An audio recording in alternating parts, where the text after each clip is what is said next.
இந்த அருமையான மாலை வேளையில் என்னுடைய வணக்கங்களை முதற்கண் தெரிவித்துக் கொள்கிறேன். கவிக்கோ பற்றிய ஆவணப்படம் கிட்டத்தட்ட 7வது முறையாக இந்த அரங்கத்திலே அரங்கேற்றப்பட்டிருக்கிறது. 8வது முறையாக. இதற்கு முன்பாக கவிக்கோ மன்றத்தில் அரங்கேற்றம் செய்யப்பட்டது. ஒவ்வொரு மன்றத்திலும் ஒவ்வொரு அரங்கத்திலும் பார்வையாளர்கள் அமர்ந்து இந்த ஆவணப்படத்தை பார்த்திருக்கிறார்கள். இந்த நிகழ்ச்சியின் சிறப்பு என்று நான் என்ன விரும்புகிறேன் என்றால், இந்த நிகழ்ச்சிக்கு நீங்களாக இங்கே இருக்கிற 24 பேர்களுமே முக்கியமான ஆளுமைகள். ஐயா ராமகுருநாதன் அவர்கள் வந்திருக்கிறார். என் அன்பு தோழர் பாலமுரளிவர்மன் அவர்கள் வந்திருக்கிறார்கள். காந்திய மக்கள் இயக்கத்தை சேர்ந்த குமரையா தோழர், இப்படி சொல்லிக்கொண்டே போகலாம். மிகச்சிறந்த ஆளுமைகளுக்கு மத்தியிலே இந்த நிகழ்ச்சி, இந்த ஆவணப்படம் இன்றைக்கு அரங்கேற்றம் கண்டிருக்கிறது. இன்றைக்கு உலக தாய்மொழி நாள். இந்த உலக தாய்மொழி நாளை ஒரு மாபெரும் கவிஞரை குறித்த ஆவணப்படத்தை திரையிட்டு கொண்டாடுவதற்காக முதல் வேடியப்பனுக்கு நான் என் வாழ்த்துக்களை தெரிவிக்கிறேன். அதிலும் தமிழ் மொழியில் மிகச்சிறப்பாக இயங்கி அரிய பல நூல்களை வெளியிட்டு தமிழ் மொழிக்கு சிறப்பு சேர்த்து கொண்டிருக்கிற ஒரு பதிப்பகம், தமிழ் மொழியின் மிகச்சிறந்த ஒரு கவிஞரை தேர்வு செய்து ஆவணப்படமாக இங்கே அரங்கேற்றி அதை வெளியிடுகிறது என்றால் அதை நமக்கான ஒரு வாய்ப்பாக பார்க்க வேண்டும். அதே போல இந்த நிகழ்ச்சிக்கு தலைமை தாங்குகிற என் மரியாதைக்குரிய ஐயா ராம சிவகுமார் அவர்கள் எந்த விதமான பயனையும் எதிர்பாராமல் அவரை கொடைமன செம்மல் என்று நான் குறிப்பிட்டேன். 100க்கு 100 விழுக்காடு அந்த அடைமொழிக்கு அவர் பொருத்தமானவர், புகழுக்கு பொருத்தமானவர். கவிக்கோ அப்துல் ரஹ்மான் நினைவு ஐக்கூ போட்டிக்கு சொன்னது போல பரிசுதான் 1 லட்சம் ரூபாய். அதுக்கு பின்பான அரங்கம், அழைப்புதல், நினைவு பரிசுகள், மற்ற செலவினங்கள் என்று பார்த்தால் அது சில லட்சங்களை தொடும். அதே போலத்தான் என் கவிதைகள் மீது அவர் ஆர்வம் கொண்டதால் அவருக்கு கடந்த ஆண்டு நவம்பர் மாதம் ஏற்பட்ட இழப்பு 2 லட்சம் ரூபாய்க்கு மேல். மகள் இருந்த வீடு என்கிற நூலை மியூசிக் அகாடமியில் ஒரே ஒரு பைசா கூட எனக்கு செலவு வைக்காமல் அந்த நூலை வெளியிட்டு அதை உலக அளவில் பரவ செய்தவர். இன்றைக்கு அந்த நூல் மிகப்பெரிய அளவிலே பரவியிருக்கிறது என்றால் அதற்கு அவர் எடுத்த முன்னெடுப்பு தான் காரணம். இப்படியான கொடைமனை செம்மல்கள் கிடைக்கும் போதுதான் இது போன்ற காரியங்களை செய்ய முடிகிறது. அதே போல பிருந்தாசாரதி அவர்கள் இயக்கியிருக்கிற கவிக்கோ அப்துல் ரஹ்மான் அவர்களை குறித்த கவிஞர்களின் கவிஞர் என்கிற இந்த ஆவணப்படத்தை இன்னொரு வள்ளல் முஸ்தபா அவர்கள் தான் தயாரித்திருக்கிறார்கள். ஆக முன்னெடுப்பவர்கள் நமக்கு கிடைக்கும் பொழுது அதை முன்னெடுத்து செல்லுகிறவர்களும் கிடைப்பார்கள். இதுதான் இன்றைக்கு இருக்கிற நிலைமை. அஜயன் பாலா சொல்லும் போது சில செய்திகளை சிறப்பாக சொன்னார். அதில் சில கருத்துக்களாக முன்வைத்தார். அவர் முன்வைத்த கருத்துக்கள் இரண்டுமே உண்மைதான். அவர் பாராட்டியதும் உண்மை, முன்வைத்த கருத்துக்களும் உண்மை. ஆனால் மனித குலத்தின் பயணம் என்பது முழுமையை நோக்கிய பயணம் தானே தவிர முழுமையான பயணம் கிடையாது. நீங்கள் எதை செய்தாலும் அது முழுமையை நோக்கியது. மனிதர்களுக்கும் மற்ற உயிரினங்களுக்கும் அதுதான் வேறுபாடு. ஒரு சிட்டுக்குருவி, தூக்குநாங்குருவி கூடு கட்டுகிறது பனைமரத்திலே என்றால் அது எத்தனை லட்சம் ஆண்டுகள் ஆனாலும் பனைய ஓலையிலே நார் கிழித்து, கரும்பிலே நார் கிழித்து, மூக்காலே குத்தி குத்தி அந்த கூட்டை கட்டும். தாத்தா சிட்டுக்குருவி தூக்குநாங்குருவி கட்டுகிற கூட்டை போலத்தான் அதற்கடுத்து வருகிற 20 தலைமுறைகளுக்கு அப்பால் வருகிற தூக்குநாங்குருவி கூடு கட்டும். ஆனால் அப்பா கட்டுகிற வீட்டை பிள்ளை கட்ட மாட்டான். அப்பா கட்டுகிற வீட்டிலிருந்து மாறுபட்டு தான் கட்டுவான். அதுதான் பிற உயிரினங்களுக்கும் மனிதர்களுக்கும் இருக்கிற வேறுபாடு. எனவே இந்த ஆவணப்படம் என்பது முழுமையை நோக்கிய பயணம் தானே தவிர முழுமை என்று நாம் கவலைப்பட தேவையில்லை. இந்த படம் ஒன்றை எடுக்க வேண்டும் என்று எண்ணுவதே பெரிய சிறப்பு. இந்த படத்தை ஏற்கனவே இப்படி ஒரு படம் எடுக்க வேண்டும் என்று முயற்சிகள் மேற்கொள்ளப்பட்டன. அப்படி மேற்கொள்ளப்பட்ட முயற்சிகளில் வெற்றி அடைய முடியவில்லை. எனவே படம் எடுக்க வேண்டும், ஆவணப்படம் என்று தொடங்கி அந்த ஆவணப்படத்தை எடுத்த பிறகு அதை வெளியிட்டு 6-7 இடங்களிலே திரையிட்டு இப்படி கொண்டு போய் சேர்த்ததுக்காகவே உங்களுக்கு தனியாக ஒரு விருது கொடுக்க வேண்டும். ராம சிவகுமார் ஐயா அவர்கள் சொல்லும்போது சொன்னார்கள் ஷார்ட் பிலிம் என்று. ஷார்ட் பிலிம் என்பது குறும்படம் என்பது வேறு, ஆவணப்படம் என்பது வேறு. ஒரு கதையை மையமாக வைத்து, ஒரு சம்பவத்தை மையமாக வைத்தோ அல்லது ஒரு அறவுரையை மையமாக வைத்தோ எடுக்கப்படுவது குறும்படம். ஆனால் ஆவணப்படம் என்பது ஆவணங்களின் அடிப்படையில் எடுக்கப்படுகிற படம் ஆவணப்படம். அதுவும் காட்சி ஊடக ஆவணம். அந்த வகையில் தான் பிருந்தாசாரதி முதல் முறையாக இந்த படத்தை நான் பார்க்கிறேன். உண்மையிலே பல கட்டங்களிலே நான் நெகிழ்ந்து போனேன். மிகச்சிறப்பான ஒரு முன்னெடுப்பு. லிங்கசாமி சொல்லுவார், பதித்த எல்லா தடங்களும் அடுத்த அலைவரைதான் என்று ஒரு ஐக்கு கவிதை. பதித்த எல்லா தடங்களும் அடுத்த அலைவரைதான்.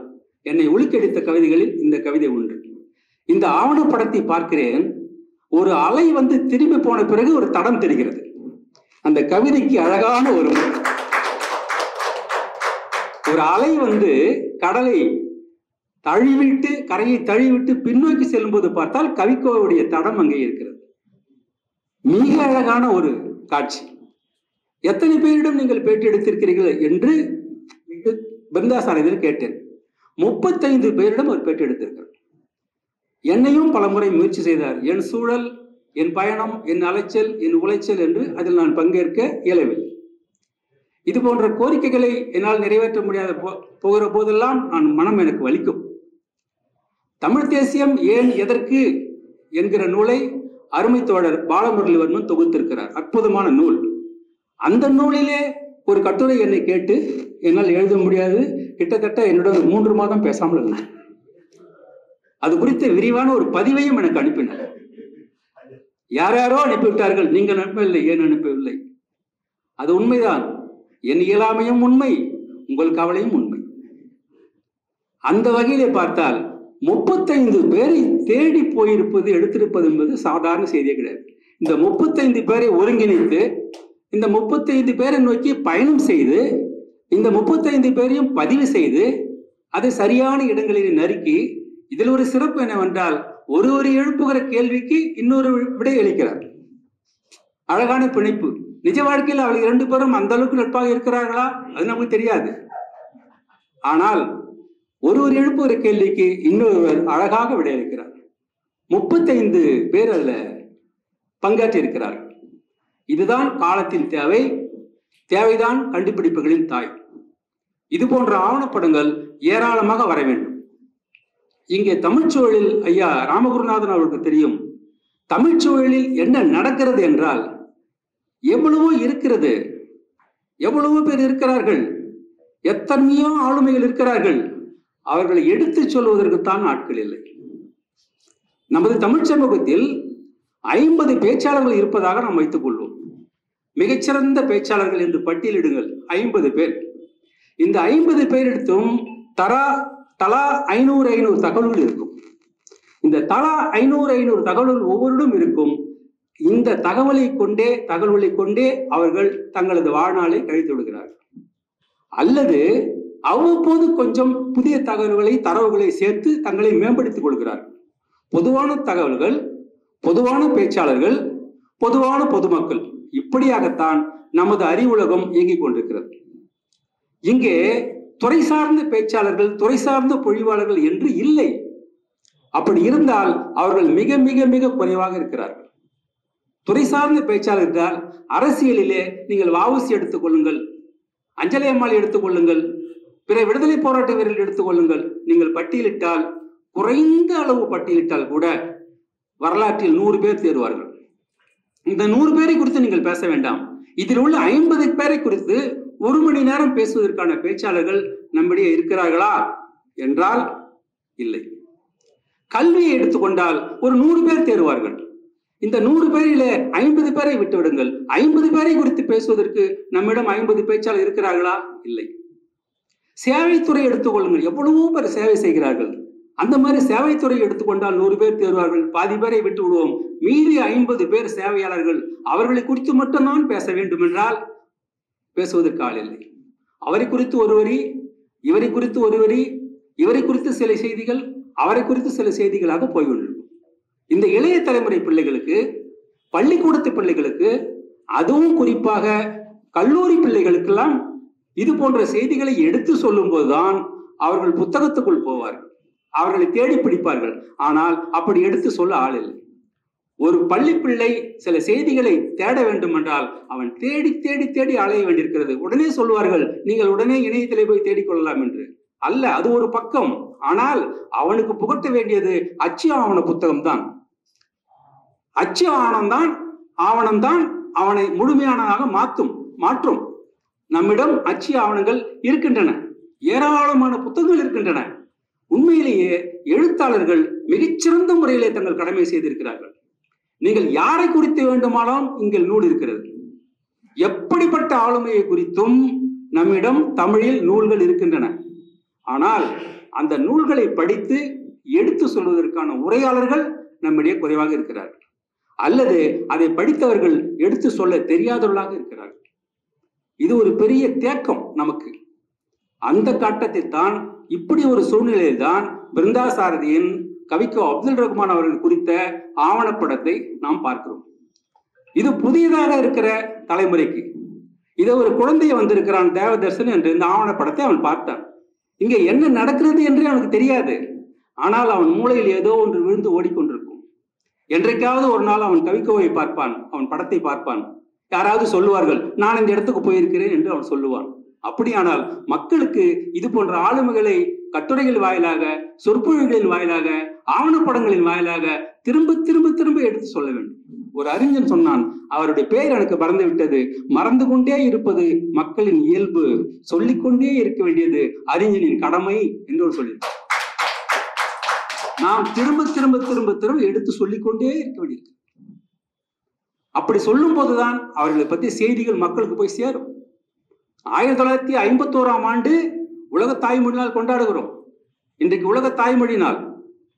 2 நாளுக்கு முன்பாக உவே சாமிநாதையரின் பிறந்த நாள். சிவப்பு புத்தகம் என்கிற அந்த எங்கல் சுடி மார்சுடைய நூல்கள் வெளியீட்டு நாள் இன்றைக்கு. அற்புதமான ஒரு கட்டமைப்பு இந்த நேரம். அது என்னமோ டிஸ்கவரி புத்தக நிலையத்தில் பேச வரும்போதெல்லாம் 3 நாட்கள் எனக்கு சிக்கி விடுகின்றன. இந்த நாள் 51ஆம் ஆண்டு வங்காள மொழியை பாகிஸ்தான் அவமதிக்கிறது. இதுதான் பிரச்சனை. துப்பாக்கி சூட்டில 5 பேர் இறந்து போகிறார்கள். பல்கலைக்கழக மாணவர்கள் 5 பேர் இறந்து போராட்டம் வெடிக்கிறது. பிறகு உங்களுக்கு தெரியும், வங்காளதேசம் நாடாக உருவாகிறது, எல்லாம் உருவாகிறது. துப்பாக்கி சூடு நடந்து 5 பேர் கொல்லப்பட்டது 1951ஆம் ஆண்டு. இதே பிப்ரவரி மாதம் 21ஆம் நாள்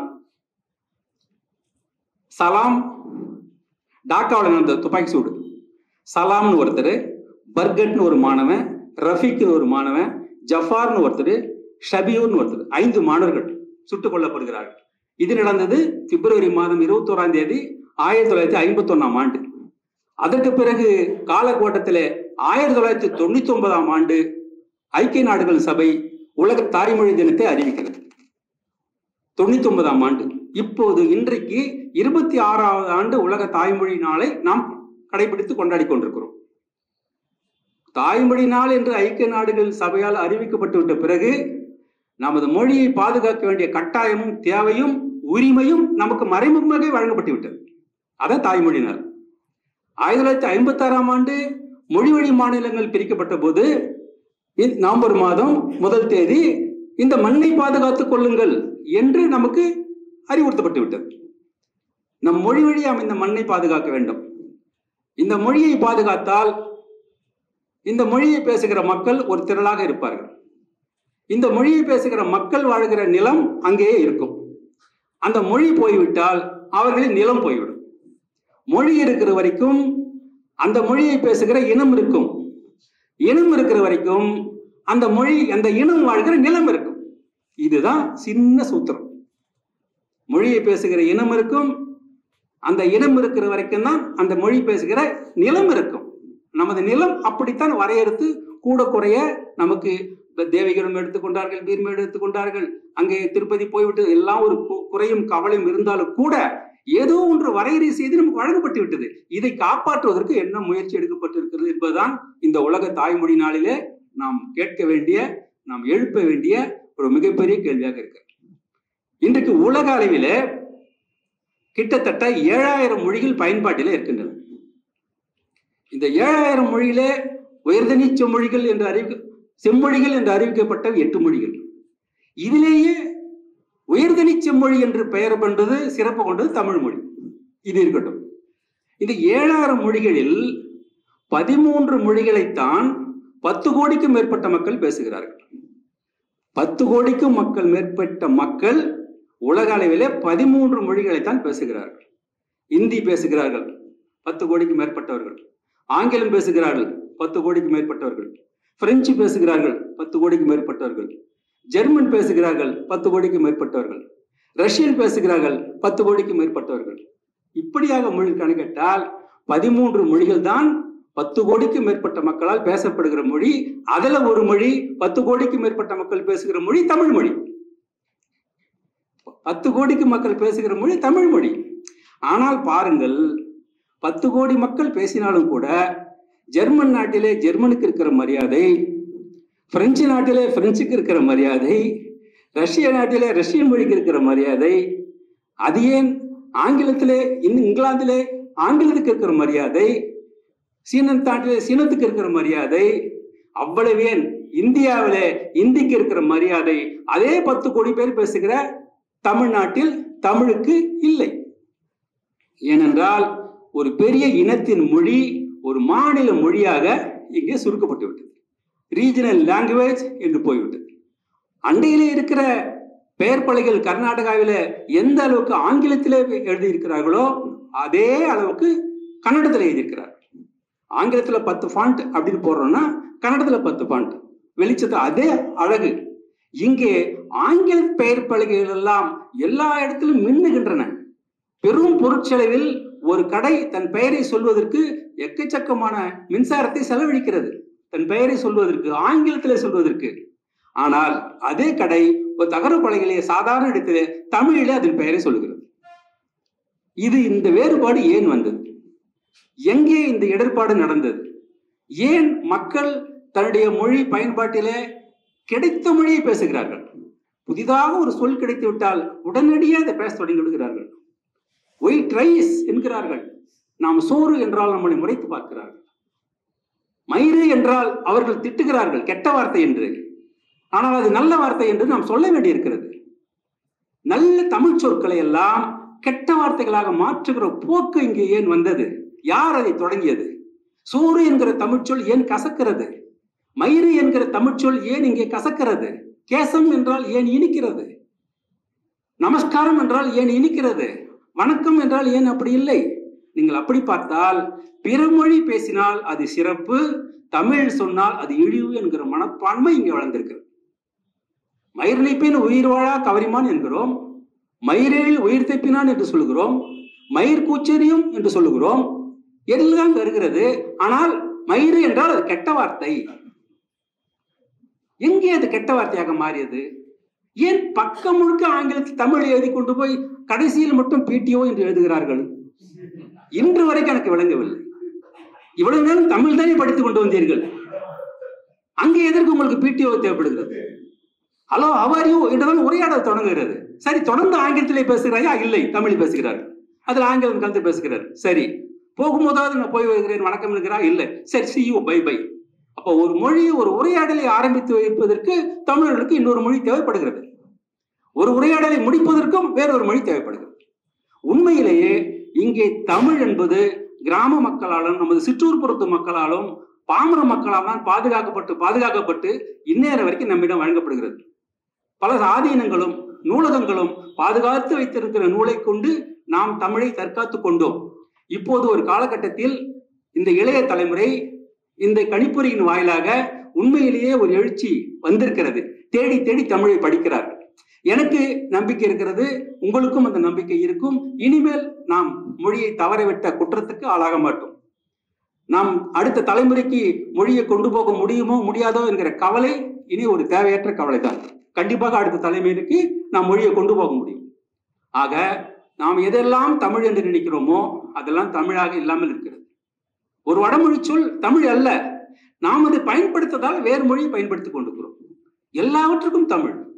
புலவர் கீதா பச்சையப்பன் அவர்கள் மொழிநடை ஆசிரியராக தமிழ் ஓசை நாளேட்டிலே இருந்தார். அவர் பார்த்த பிறகுதான் அச்சுக்கு போகும் நாளிதழ்.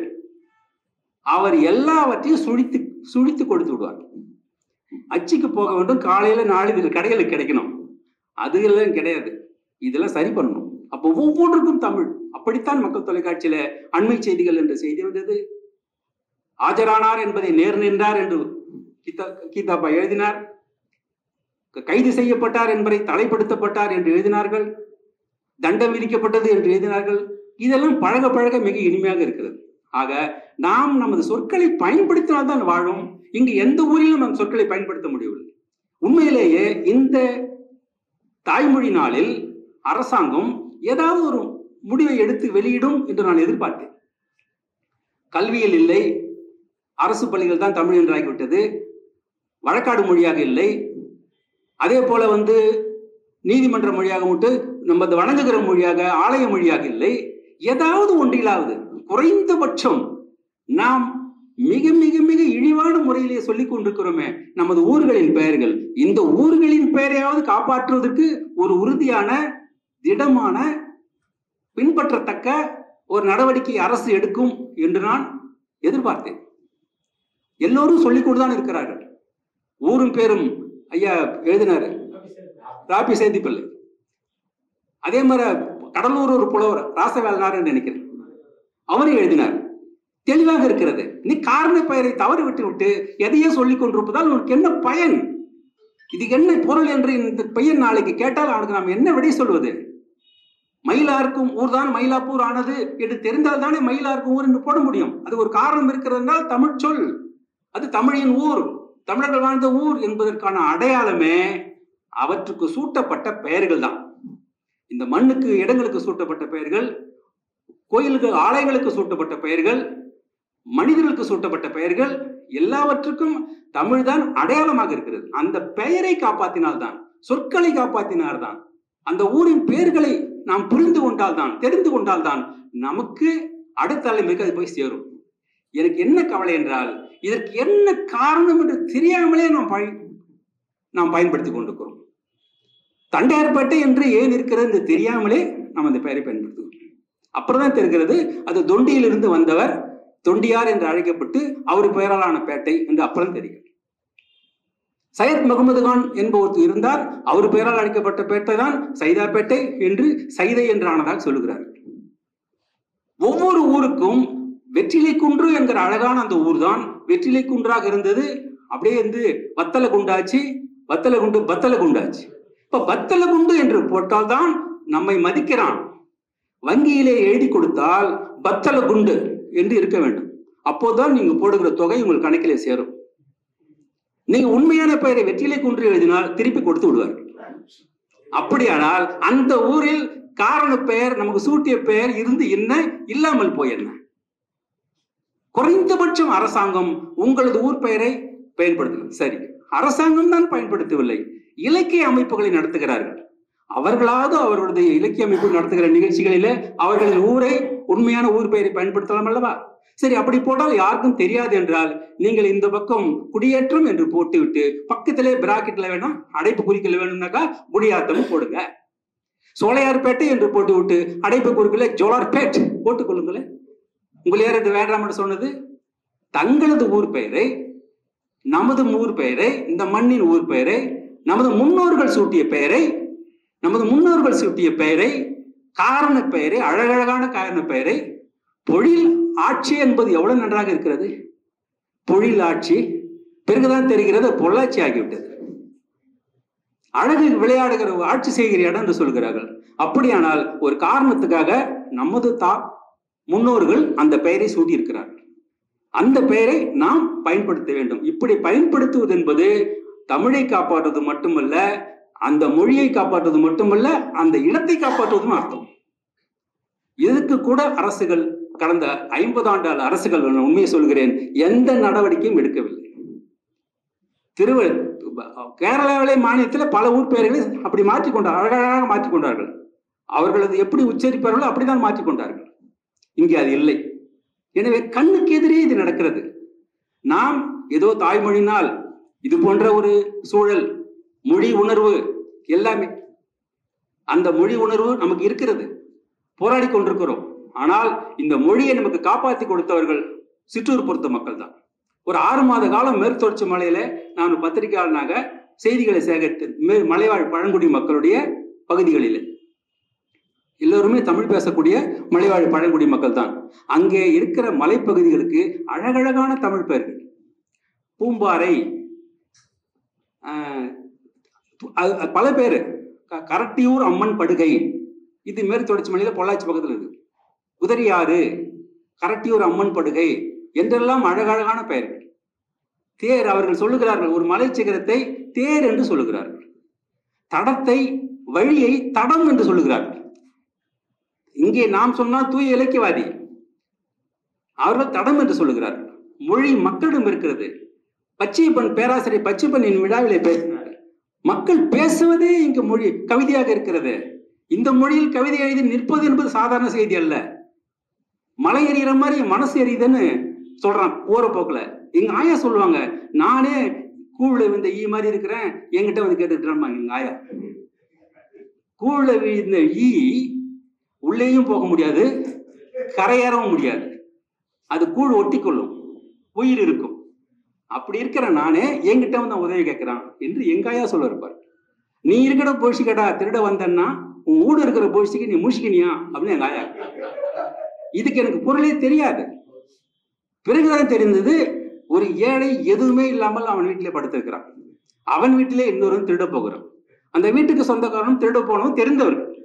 திடீரென்று திருட வந்தவனே அந்த வீட்டுக்காரன் பிடித்து விடுகிறான். பிடித்தவுடன் தெரிந்து விடுகிறது திருட வந்தவன் இவர்தான் என்று. நீ இருக்கிற புகழ்ச்சி என்பது புகழ்ச்சி, நீ இருக்கிற புகழ்ச்சிக்காடா திருட வந்தே என்று அவன் கேட்ட போது, உன் வீடு இருக்கிற புகழ்ச்சிக்கு நீ முடிச்சிட்டு இருக்கியான்னு அவன் கேட்டான். இதுல என்ன இருக்கு? இதுல ஒண்ணுமே இல்லை. ஒரு கோணி கட்டி வச்சிருக்க, கொஞ்சம் உடஞ்ச பானையில உப்பு இருக்கு, தலகாணி கூட இல்லை, நீ வைக்க கட்டி தெரிஞ்சு பார்த்துருக்க ஒரு கோரப்பாயில நீ முடிச்சிட்டு இருக்க.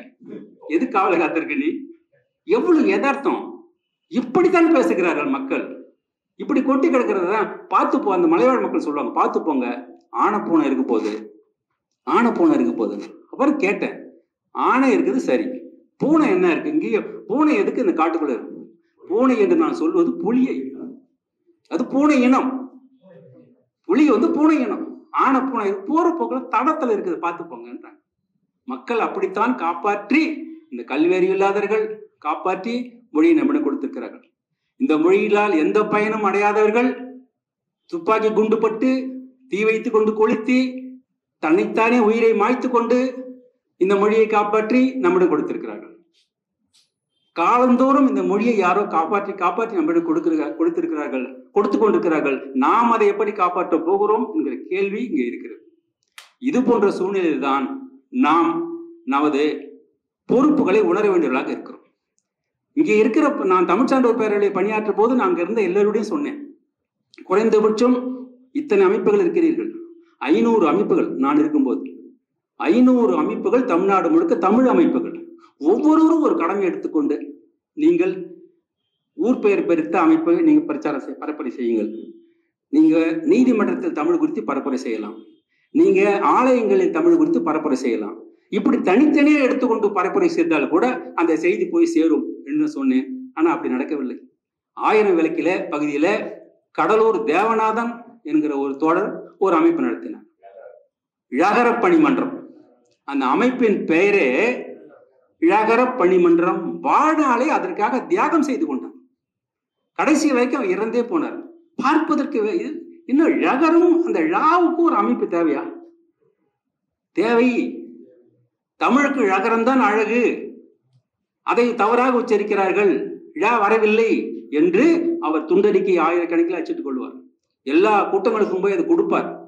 ழகரத்தை எப்படி உச்சரிக்க வேண்டும், உங்கள் மேல் அன்னத்திலே நாக்கை எப்படி ஒட்ட வேண்டும், பிறகு எப்படி கீழே அதை விட வேண்டும் என்று அந்த மொழியை, அந்த சொல், அந்த எழுத்தை உச்சரிப்பதற்கு ஒரு பயிற்சி கொடுப்பார். தேவை இருக்கிறது, தேவை இருக்கிறது. ஏனென்றால் இப்படித்தான் நாம் காப்பாற்றி ஆக வேண்டும். இல்லை என்றால் 5000 ஆண்டு பெருமையுள்ள மொழி, இத்தனை ஆயிரம் ஆண்டு பெருமையுள்ள மொழி, இவ்வளவு இலக்கியங்களை கொண்ட மொழி என்றெல்லாம் நாம் பேசிக்கொண்டிருப்பதில் எந்த பயனும் இருக்கு? இப்ப நான் ஏற்கனவே குறிப்பிட்டது போல மகிழ்ச்சி அளிக்கக்கூடிய செய்தி என்னவென்றால், இலக்கியங்களுக்கு இங்கே நிறைய மன்றங்கள் இருக்கின்றன. திருக்குறள் மன்றங்கள் திருக்குறள் குறித்த பரப்புரையை அழகாக முன்னெடுக்கிறார்கள். கம்பன் கழகங்கள் கம்ப ராமாயணத்தை அழகழகாக விவரித்து மக்களிடையே கொண்டு போய் சேர்க்கிறார்கள். அதே போல சீதக்காதி அறக்கட்டளை செய்கிறது. பல அமைப்புகள் இது போல செய்யறாங்க. இதுல இன்னொன்னு, இருக்கைகளை கல்லூரிகளில் நிறுவுகிறார்கள். அந்த இருக்கைக்கு ஒரு பெயர் வைக்கிறார்கள். சரி, அந்த இருக்கை இப்ப ஏஎன் சிவராமன் இருக்கை என்று இருக்கிறது என்றால், ஒரு கல்லூரியில பேசுகிறவர்கள் ஏஎன் சிவராமனை பத்தி பேச வேண்டாமா? அவர் விரும்புகிற ஒரு செய்தியை பேசலாம். அப்படியானால் அந்த மனிதர் என்ன செய்தார் என்று யாருக்கு எப்படி தெரியும்? பிள்ளைகளுக்கு யார் அதை சொல்வது? ஆக ஒரு பெயரால் நிறுவப்படுகிற இருக்கையிலே கூட அவரை பற்றி எந்த அளவுக்கு சொல்லுகிறோம் என்கிற கேள்வி இருக்கிறது. லட்சுமிகாந்தன் பாரதி குறித்து இப்போ ஒரு விருது கொடுத்தோம், தினமணியில கொடுத்தாங்க. போய் பார்க்கும் போதுதான் தெரிகிறது அவர் எப்படிப்பட்ட ஒரு வாழ்க்கை, தியாக வாழ்க்கை வாழ்ந்திருக்கிறார் என்று. வெள்ளைக்காரங்காலத்திலே மதுரையில அவர் கைவிலங்கு போட்டி கொண்டு போய் ஒரு மதுரை மாவட்ட ஆட்சியரத்தில் உட்கார வைக்கிறாங்க. வெள்ளைக்காரங்காலத்தில் பிற்காலத்தில் படித்து அதே கட்டடத்தில் அவர் ஆட்சித்தலைவராக வந்து உட்கார்கிறார். படிக்க படிக்க வரலாறு அத்தகையதாக இருக்கிறது. ஆக இங்கே திருக்குறளை விளக்கி சொல்வதற்கு அமைப்புகள் உள்ளன, கம்பராமாயணத்தை விளக்கி சொல்வதற்கும் அமைப்புகள் உள்ளன, மற்ற செய்திகளை சில விஷயங்கள் இருக்கின்றன. ஆனால் ஆளுமைகளை குறித்து சொல்வதற்கு, அவர்களின் சேவைகளை குறித்து சொல்வதற்கு இங்கே எவ்வளவு பேர் இருக்கிறார்கள்? இருந்தால் எத்தனை பேர் இருக்கிறார்கள்? இல்லை என்றால் ஏன் இல்லை? அல்லது இத்தகையவர்களை பயிற்றுவிப்பதற்கு யாராவது ஒரு அமைப்பு முன்மொழிஞ்சு ஒரு முன் நடவடிக்கை எடுக்க வேண்டுமா? ஒரு 100 பேச்சாளர்களை உருவாக்குகிறோம். இந்த 100 பேச்சாளர்களும் 100 பேரை குறித்து பேசுவார்கள். குறைந்தபட்ச செயல் திட்டம் 100 பேரை குறித்து பேசுவார்கள், அவ்வளவுதான். அப்துல் ரஹ்மான் என்றால் அப்துல் ரஹ்மானை குறித்து பேசுவார்கள். அதே போல இருக்கிற இன்குலாப் என்றால் இன்குலாபை குறித்து பேசலாம்.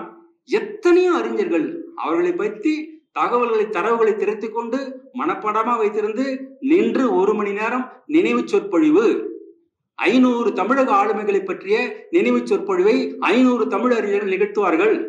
அவர்கள் பள்ளிக்கூடங்களில் தான் பேசுவார்கள், கல்லூரிகளிலே பேசுவார்கள், சிறந்த தமிழ் அமைப்புகளை பேசுவார்கள். அவர்களை குறித்து நீங்கள் தெரிந்து கொள்கள் என்பதற்கான எந்த திட்டமும் இங்கே இல்லை. ஒரு பேச்சாளருக்கு 100 தகவல் தெரியும், நான் உட்பட. இது சுய விமர்சனம் கூடத்தான். நான் ஒரு 4 பேரை குறித்து பேசுவேன், அதை தாண்ட இன்னும் என்னால் முடியவில்லை. நான் 4 பேரை குறித்து பேசுவேன் 1 மணி நேரம் 1 மணி நேரம் என்று. ஆக இந்த ஒரு 100 தகவல்கள், அந்த 100 தகவல்களில் 100 கூட்டங்கள் கலந்து பேசி கைத்தட்டல் வைத்து கிளம்பி வந்துவிடும். ஆக சாதனையாளர்களை எடுத்து சொல்வதற்கு இங்கு ஆள் இல்லை. இந்த கட்டத்தில் தான் நான் பிருந்தாசாரியன் கவிக்கோ அப்துல் ரஹ்மான் அவர்களின் ஆவணப்படத்தை பார்த்து மெய் செலுத்து போகிறேன். இந்த முயற்சி முன்னெடுக்கப்பட வேண்டும். 2 அடுத்த பகுதி வருது என்று தெரிவித்திருக்கிறார்கள். அவ்வளவு செய்தி இருக்கிறது, வரும். இது ஒரு பயணத்தின் தொடக்கம். நாம் முதலாக ரைட் சகோதரர்கள் கண்டுபிடித்த விமானத்தில் இப்போது போகவில்லை, அல்லது முதலாக கண்டுபிடிக்கப்பட்ட ரயில் என்ஜினில் இப்போது நாம் பயணிக்கவில்லை. எல்லாமே பரிணாமத்தை நோக்கிய பயணம்தான், எல்லாமே முழுமை நோக்கிய பயணம்தான். மனிதகுலம் அப்படித்தான் பயணிக்கிறது. அந்த வகையில இந்த ஆவணப்படம் 2ஆம் பகுதி இன்னும் சிறப்பாக வரும். ஏன்னா அத்தகைய ஆளுமையாளர் அவர். அப்துல் ரஹ்மானை பற்றி மட்டுமல்ல, இன்னும் ஏராளமானவர்கள் நம்ம தமிழ் சமூகம் இருக்கிறார்கள். தமிழ் மக்கள் தொலைக்காட்சியிலே நான் இருந்தபோது சான்றோர் வீதி என்று ஒரு நிகழ்ச்சியை நடத்தினோம். சான்றோர்களை தான் நேர்காணல் செய்தோம், அவரோடு பேசிக்கொண்டே போனோம். ஒரு 50-60 பேரை அப்படி ஆவணப்படுத்தினோம். ஆனாலும் கூட அது ஒரு அரை மணி நேரம் தான். அதுக்கு சரியாக தமிழில் ஒத்துழைக்கவில்லை, அது அவர்களின் சூழ்நிலை. ஆனால் வந்தது. இப்படி ஆவணப்படுத்தி ஆக வேண்டிய கட்டாயம் நமக்கு இருக்கிறது. நூல்கள் இருக்கின்றன, அதில் எந்த குறையும் இல்லை. எல்லோருமே எல்லாரை பற்றி நூல்கள், வஉசி என்று எடுத்துக்கொண்டால் வஉசியை பற்றி ஏராளமான நூல் உண்டு. அதே போல இப்ப வாழ்ந்து கொண்டிருக்கிற அறிஞர்களை எடுத்துக்கொண்டால் ஏராளமான நூல் இருக்கிறது. அச்சு வடிவத்தில் நாம் அறிஞர்களை, ஆளுமைகளை, சேவையாளர்களை, கல்வியாளர்களை ஆவணப்படுத்துவதில் எந்த குறையும் வைக்கவில்லை. காட்சி வடிவத்தில் நாம் இவர்களெல்லாம் தவறை விட்டு விட்டோம். ஏனென்றால் காட்சியோடும் அவ்வளவு முக்கியமானது. ஒரு திரைப்படத்தில் நடிக்க ஆசைப்பட்ட ஒரு சொன்னார், ஒரு படம் பார்த்து கொண்ட போது அந்த குப்பை தொட்டியிலே இலை போட்டிருக்காங்க, நாய் சாப்பிடுது. உண்மையிலே அவர் என்னிடம் சொன்னார், ஐயா இந்த க்ளோஸ் பெயின் கிடைச்சா போதும், இந்த நாய்க்கு ஒரு க்ளோஸ்அப் கிடைச்சது இல்லை, அது எனக்கு கிடைச்சா போதும், நான் எங்கேயோ போயிடலாம். அப்படி என்றால் அதை நான் குறைத்து மதிப்பிடவில்லை. அது எப்படிப்பட்ட தேவை, எப்படிப்பட்ட ஆளுமை மிக்க வேலையை அந்த படம் செய்கிறது. எனவே இது போன்ற படங்கள் தொடர்ந்து வர வேண்டும். அப்படி எடுத்ததற்காக இந்த படத்தின் விமர்சனம் என்று நான் என்ன வைக்கிறேன் என்றால் 2. முதலில் இந்த படத்திலே பங்கேற்று கருத்துரை சொல்ல முடியாமல் போன என் சூழ்நிலைக்காக இந்த நேரத்தில் என் அன்பு நண்பர் பிருந்தா சாரதிக்கு என் வருத்தங்களை இந்த நேரத்தில் நான் பதிவு செய்து கொள்கிறேன். இருக்கு, அது நான் நேர்காணம் தரவில்லை, ஒரு கூட்டத்தில் நான் பேசியதை அவர் பயன்படுத்தியிருக்கிறார். அது எனக்கு அதிசயம் அல்ல. என் மீது கொண்ட அன்பு, கவிக்கோவுக்கு எனக்குமான உறவு, கவிக்கோ கடைசியாக பேசிய கூட்டமே, கடைசியாக பங்கேற்ற கூட்டத்தில் அவர் கவிதைகளை நான் வாசிக்க அவர் வானத்தை பார்த்து கொண்டிருந்தார். கடைசி கூட்டம் அவரது உன்கண்ணால் தூங்கிக் கொள்கிறேன், ராப்பிச்சை என்கிற நூலை குறித்து இளையராஜா, அப்துல் காதர், நக்கீரன் கோபால் போன்றவர்களாம் மேடையில் இருக்க நான் பேசினேன். அந்த பேச்சு அதான் அவருடைய கடைசி பேச்சு. அப்போது அவர் சொன்னார், கவிக்கோ, ஜெயபாஸ்கரன் நன்றாக பேசக்கூடியவர், ஆனால் இங்கு பேச நேரம் இல்லை, நீங்கள் அவர் 1 மணி நேரம் பேசுவதற்கு இந்த அமைப்பினர் ஏற்பாடு செய்ய வேண்டும் என்று அப்போது கட்டளையிட்டார். என்ன துயரம் என்றால் 1 மணி நேரம் பேச எனக்கும் அப்படி ஒரு வாய்ப்பு வழங்கப்பட்டது. அந்த வாய்ப்பு வேலூரிலே அவருடைய நினைவு நிகழ்ச்சியில் நினைவேந்தல் அடுத்த மாதம். அந்த அளவுக்கு என் மீது பிரியமாக இருப்பார், லிங்குசாமி மீது பிரியமாக இருப்பார், பிருந்தாவின் மீது. இன்னும் சொல்ல போனால் கவிக்கோ என் போலவே எழுதுகிறார் பிருந்தா சாரதி என்று அவரே சொன்ன ஒரு கவிஞர் நமது பிருந்தா சாரதி. பிருந்தா சாரதி என்னை போலவே எழுதுகிறார், என் பாதையில் எழுதுகிறார் என்று நம்பி இவரை பற்றி சொன்னார். நான் என்னை வடிவமைத்த கவிஞர் அவர். நீரிலிருந்து பிறந்தவனே, நீ ஏன் நீரை போலவே வாழக்கூடாது? நீரை போல நீ கீழ் நோக்கி செல். கீழ் நோக்கி செல்லுதல் என்பது தாழ்ந்து போவதல்ல, ஆழ்ந்து போதல்.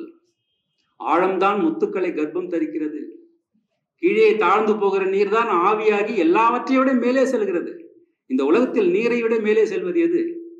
நீரை போல உனது கரைகளை நீயே உண்டாக்கிக்கொள். என்ன வார்த்தை, என்ன சொல்! நீரை போல உனது கரைகளை நீயே உண்டாக்கிக்கொள்.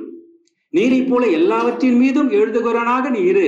யாரும் எதையும் உன் மீது எழுத முடியாதபடி நீ இரு. நீர் எல்லாவற்றின் மீதும் எழுதுகிறது, தன் மீது யாரும் எதையும் எழுத முடியாதபடியும் அது இருக்கிறது. நீரை போல நீ மண்ணின் அடி ஆழத்திலே ஒளிந்து கொண்டிரு. அப்துல் ரஹ்மான் சொல்வார், ஒளிந்து கொண்டிரு. அப்போதுதான் நீ எவ்வளவு ஆழத்தில் இருந்தாலும் கண்டுபிடிக்கப்படுவாய். நீரை போல ஓடிக்கொண்டே இரு. ஓடினால்தான் நீ நதி, நின்று போனால் குட்டை. நீரை போல நீ சலனமற்று இரு. அப்போதுதான் சந்திரனும் சூரியனும் உன்னிலே முகம் பார்ப்பார்கள். நீரை போல சுவையற்றவனாக இரு. காமாந்தகன், முன்கோபி, உணர்ச்சிவசப்படுகிறவன், பெருந்தீனி தின்பவன், எத்தனையோ சுவை மனிதர்களுக்கு. நீரை போல அவர் சொல்ல, நீரை போல சுவையற்றவனாக இரு. அப்போதுதான் திகட்டாதவனாக இருப்பாய். நான் அப்போதுதான் பார்க்கிறேன், நீர் சுவையற்று இருக்கிறது. நீர் திகட்டிச்சுன்னு யாருன்னு சொல்றாங்களா? எனக்கு போதும்பா, போதும் இந்த ஸ்வீட் சாப்பிட்ட திகட்டிச்சுன்றான். ஆனா நீரை அப்படி சொல்ல முடியுதா? நீரை போல சுவையற்றவனாக இரு. அப்போதுதான் நீ திகட்டாதவனாக இருப்பாய். நீரை போல உனது அணைகளில் இருந்து கசிகிறவனாக இரு. அப்படியே ஷட்டரை இழுத்து மூடிட்டு ஒரு சொட்டு தண்ணியை வெளிவராத அணையாக நீ இருக்காத. உனது அணைகளிலிருந்து கசிகிறவனாக நீ இரு என்று சொல்லிவிட்டு, நீரை போல லட்சியத்தில் உறுதியாயிரு. நீரை போல போராடுகிறவனாக இரு. நீர் ஆயுதம் இல்லாமல் போராடுகிறது, ஆனால் எல்லாவற்றையும் வென்று விடுகிறது. நீரை போல லட்சியத்தில் உறுதியாக இரு.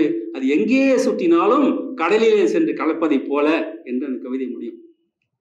இந்த ஆவணப்படத்தில் கடலில் தான் அவரை கலக்க செய்திருக்கிறார் பிருந்தா சாரதி.